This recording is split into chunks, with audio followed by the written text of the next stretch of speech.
And that was Dan Williams reported. And as he mentioned, women's football is growing at a rapid pace.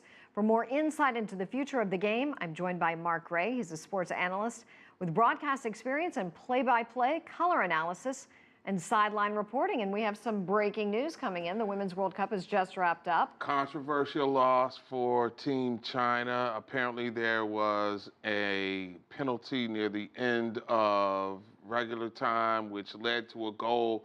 That's a fluid story, a situation that, host country doesn't want to lose their opening round match. All the FIFA controversy, the spin doctors are doctoring. Bottom line is Canada wins. China in a little bit of trouble in terms of advancing to the next round. Well, let's talk about how the FIFA scandal is apparently bleeding over into the Women's World Cup. Before the game got underway, there were a lot of questions in the news conference about the corruption scandal. Is this overshadowing what the women are doing? And the irony of this should have been Sepp Blatter's crowning moment for some form of gender equity as it relates to international football. Canada, great host nation, big media markets. You're exporting the game. It should be a phenomenal tournament. But FIFA backed themselves into this position with their what could be considered rogue way of brokering deals for nations to host the games.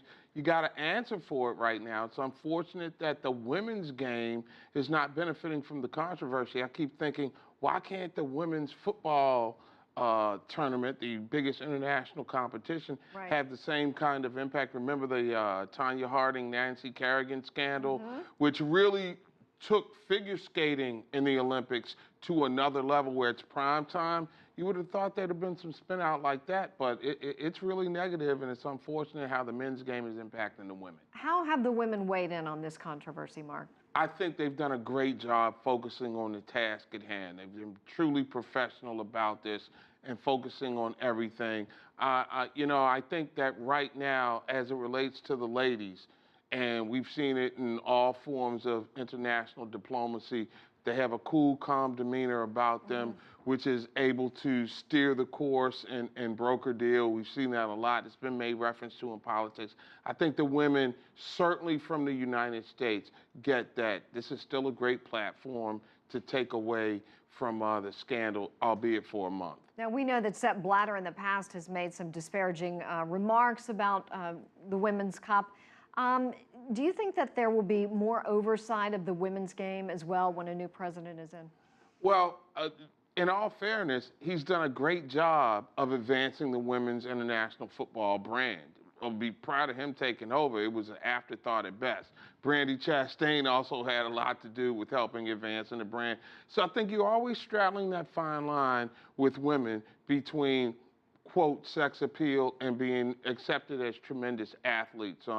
It's unfortunate that sexism is one of the isms that continues to permeate soccer, and unfortunately you can't get away from it. How would you compare, let's say, women's football here with, let's say, women's tennis? I mean, is it as big as women's tennis is internationally?